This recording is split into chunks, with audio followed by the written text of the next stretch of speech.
Hey, everybody, this is Chris McCabe, one of the co-creators of the Seller Velocity Conference, which is coming up May 1st and 2nd in New York.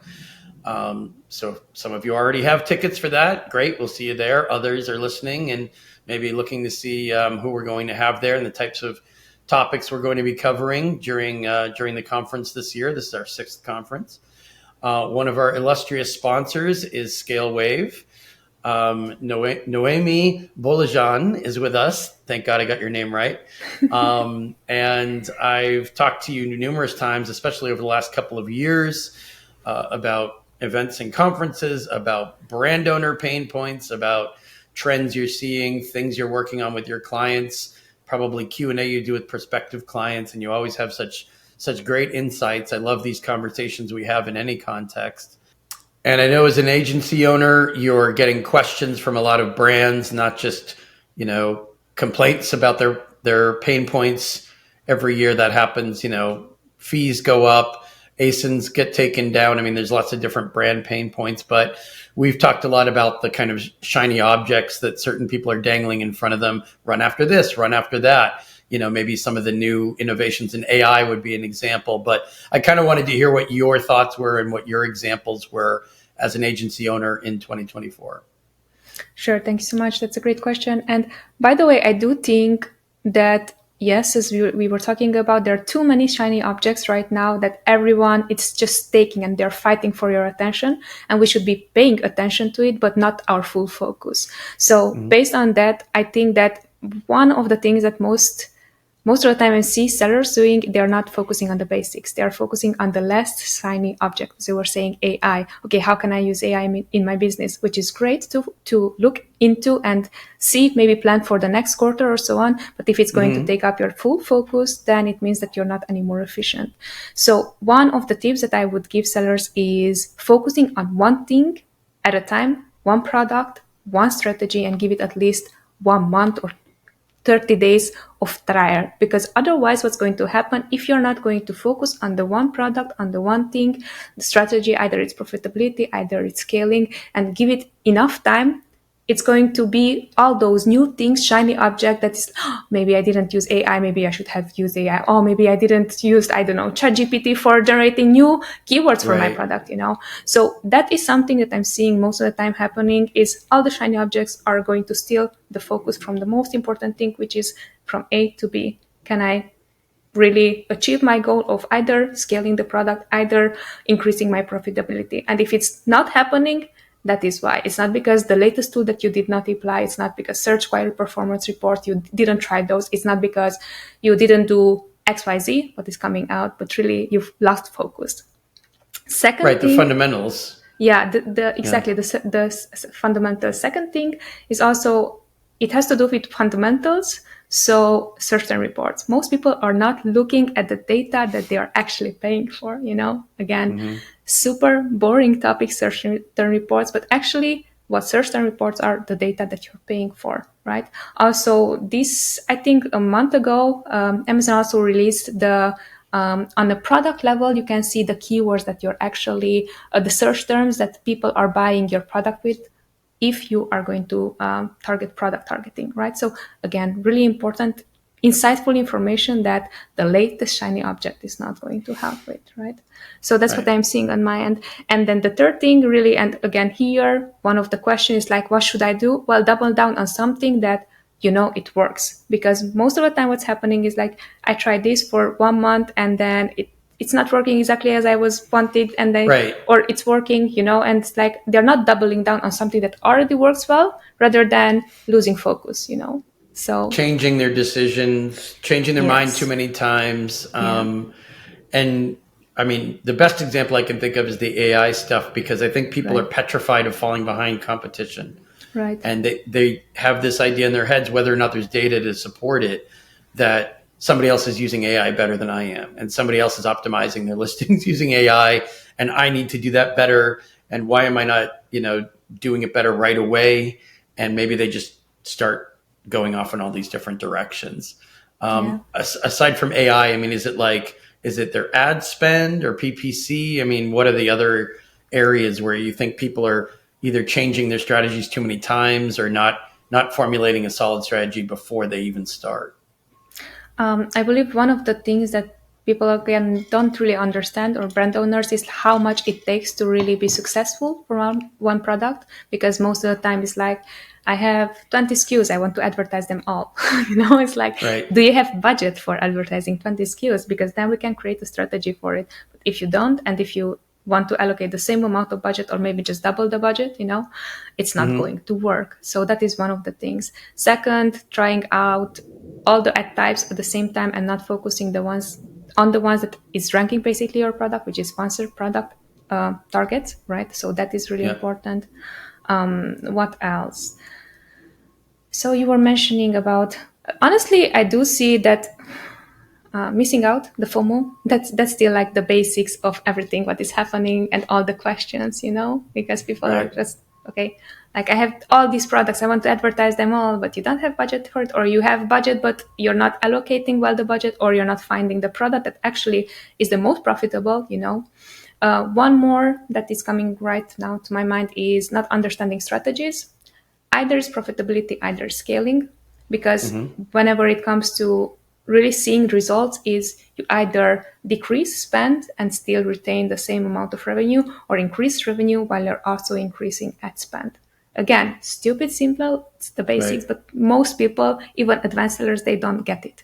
It's just like, okay, here it is, and do the best you know Third thing that I'm seeing also, again, simple, stupid, when it comes to advertising and inventory. These go hand in hand. If you don't have inventory, you cannot advertise, and vice versa. So super, super basic again. But like, Right. those are questions that people are not thinking about, or it's like, okay, I ran out of inventory, what to do next? And one thing that I'm noticing, and maybe sellers are not really aware of this, most of the time they are operating in a firefighting mode rather than strategic planning. We also had a lot of discussions. We were talking about, do you have Mm-hmm. budget aside for emergencies, for Yeah. whatever is Yep. going to happen? And they don't. And they don't because it's not a strategic way of optimizing your budget and optimizing your spending. And I get it. Yeah, I get it. Right. Amazon is always changing. They're always adding something new. In the same time, it must be that focused strategy, and then everything that is happening in the meantime, any new technology, any new strategies, anything new from Amazon side, to be covered as well. So I that's what I'm think, seeing on my end. yeah, I think a lot of brand owners, as you just said, even the experienced ones, are having trouble with some decision making now because, and you just said it, they don't necessarily have resources set aside for emergencies or listing takedowns, or, a rainy day fund, which every business owner should have. That's not just Amazon sellers, but Right. I've had some conversations lately with brand owners that have been around for a while and that have a lot of revenue coming in from Amazon who, because of the FBA fees rising, the storage fees, or because they're just constantly putting money into ads, they don't necessarily set aside, for emergencies unless it's an emergency happening that day or that week. Right. And it's not easy, and competition might be higher now than it was a year ago, depending on their category, depending on their product. And it's just not easy being a brand owner on Amazon. You have to have a really thick skin. I think you have to be able to see around corners, right? And like you said, planning and strategy, so important, and being agile enough to change strategies, not every week, but if something's not working that you've tested, being able to like abandon that strategy and adopt a new one before you get to Q4, for example, right? Exactly, yeah. And exactly because I think it's coming from empathy. It's not like you don't know how to do it, but I know that it's going to be hard, therefore you should be prepared, and this is the way how to prepare. Because most of the time I see that maybe as an advertiser, or maybe as someone who's like helping with one part of the business, does not understand the whole, when in fact is because I understand the whole. This is really important for you to plan ahead, to have it like, rainy day fund and so on, and understand Right. what is going on. So I think that that's also like an important take. It's not just this is how you should do it and so on, but this is why you will need to do it, because we foresee the possible downturns of whatever can happen for your account. I think that's also important to note. Yeah. I'm curious if you have the same problem that we sometimes have with sometimes we give sellers advice and they just don't want to believe the advice, so they want to do something different. And I'm assuming agency owners share their expertise, give suggestions, and encounter some of the same resistance that we do with some of our advice, just because it's painful advice. Right. Is that analogous? Or, I mean, I know it's different as an agency owner than what we do, but are you encountering more resistance, less resistance? Do they follow your guidance, or is it something where you just have to communicate really well, be patient, go back over it, and then everything plays out according to your plan? Right. So that's a great question. Actually, it really depends on the person, and I believe it depends on the brand owner. If they are the type of brand owner that they want to handle it and they know better, it doesn't matter how much communication it goes between us, because it's still going to be that they know better than you, right? And then I'm always like, why are you hiring an expert? So Right, you should be right, doing it yourself, or like right, hire someone, train them, and like they are going to do whatever you want to. So that is one right. type of brand owner or that we are encountering. Second one is going to be, as you were talking about, communication. Even with communication, sometimes it's hard to make brand owners understand that this is what it's going to take. If you have a product, if you're in really competitive niche, and if this is the strategy that we are going for 1 month, 2 months, you might be unprofitable, but this is the end result. And then I believe it has to do also with even if you communicate it well, the expectations are still, but why am I not profitable? And also like these other Yeah, things that are happening in the background on their end, maybe something went wrong, maybe their inventory didn't arrive when they should, and so on. So that's right. also like kind of, it's pushing on you as an agency owner to perform better when there is like you're performing at your best. So that's what I'm seeing on my end. I think you must be an incredibly patient person. I don't know how you do it. There's so many things that can go, like you just said, a shipment could go astray. Right. There, sometimes another example, sometimes Amazon sends a random message, we're reserving your funds for like a month, and they don't explain why. And it takes like a few weeks to even figure out why they're reserving the money. Your business can still sell, you're still functioning, but obviously without money coming in, it gets harder to function and pay creditors and whatever. There's so many things that can go wrong. And you as an agency owner have to balance that and not scare people, but you also have to kind of be their therapist in a way, right? Right. Yeah, I love that. That's exactly the word. We are the advertising therapists, because that's what's Yeah. happening. And even like things on the advertising end. So what just happened, I think 2 months ago or 3 months ago, Amazon just decided to not enable anymore selling XYZ products. So then everything, like all our efforts in like 6 months just disappeared, and we had to re-strategize everything just because of one, like Amazon said, no, you're not allowed to anymore, or so Right.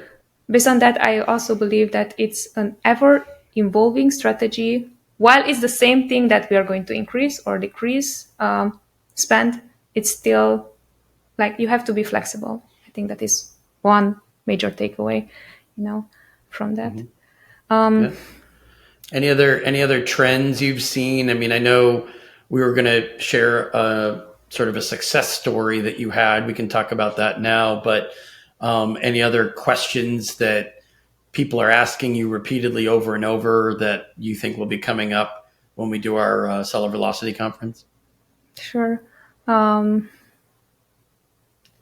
yeah, it's really coming down to focus. I cannot really think of any things right now. Honestly, most sellers are asking questions that are not related to focus. Most people are asking the wrong questions. I know Right. that it sounds wrong to me for me to say that, but they are asking about how much should I bid, what campaign should I do, like what is the distribution between ad types and so on, which are all important things. But at the end goal, is it your strategy to scale, or is it to go for profit? And based on that, we can answer all those things, because it depends on whatever you have planned. It depends on your Yeah. current inventory. It depends on your current status. If you're a new seller, you're launching a new product. Again, you're not understanding what it's actually going to take. Maybe for 2-3 months, you're going to be in the red because that is the niche that you're in, and this is what it's going to take. Maybe your product picks up within the first month and you're out of stock, you don't have any more inventory, so that is the Right. next problem to solve, So I do believe that it's really nuanced to whatever is your current strategy, and then an answer to that rather than all the questions. I see a lot of FOMO going on basically right Yeah, now. let's jump to your success story, because I know you and I were talking about it earlier. I wanted you to share it with our audience, because I think it was a good example of what can be possible, what can happen on Amazon. Sure thing. Yeah. So I am happy to share both success stories and both stories that are not going so well. Again, Amazon happening, But in this case, it's actually going to be a success story, and it features a six-figure pet brand. And actually, they were struggling with increasing their revenue profitably for their top-selling products. So what we did, exactly what I just told you during this few minutes recording, we conducted an in-depth audit to see whatever is going on within their account, wherever they're allocating currently their budget, and also what is the tacos or total advertising cost for their products. And what we've seen from that is that actually during this audit, we discovered that the top selling product that they wanted to increase had a very low amount of margin, So we also seen that during this time, actually they have a product that can be considered as variation, but had been not added under the same parentage.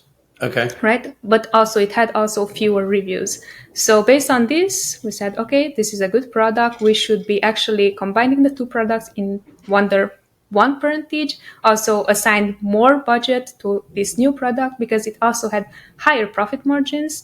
We created new campaigns for it based again on the search term reports, and also we did some reverse ASIN analysis, so the current keywords that the product is ranking well for. And then during a month's time, we closely monitor the progress. And within the first month, just because we did this, actually the revenue increased by 45%, which is amazing, because Of course. what we look for is like increasing the revenue while being profitable.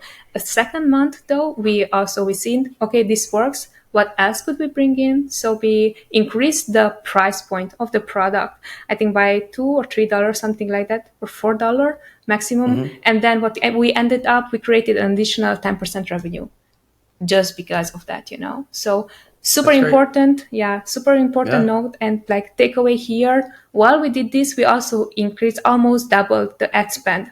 However, the end goal was to lower the tacos. So the tacos on overall, it was lowered by 10%, and also the profit margins from the product from 9% to 19%. Again, why I'm sharing this, it's amazing to see that actually the strategy, the keep it simple, stick to the basic, it works, Focus on one thing at a time and then adapt to that, Stick to the plan, right? Yes, stick to the plan. If it's working.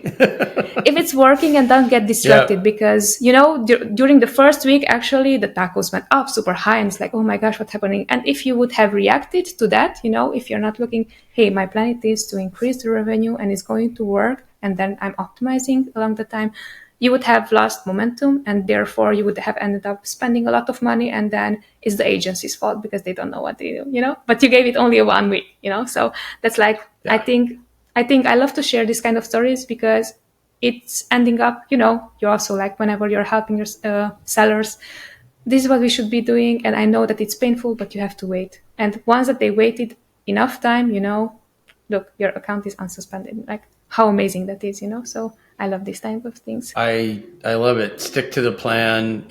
Especially when it's working. I mean, it's good to have good news like this and good examples of success stories.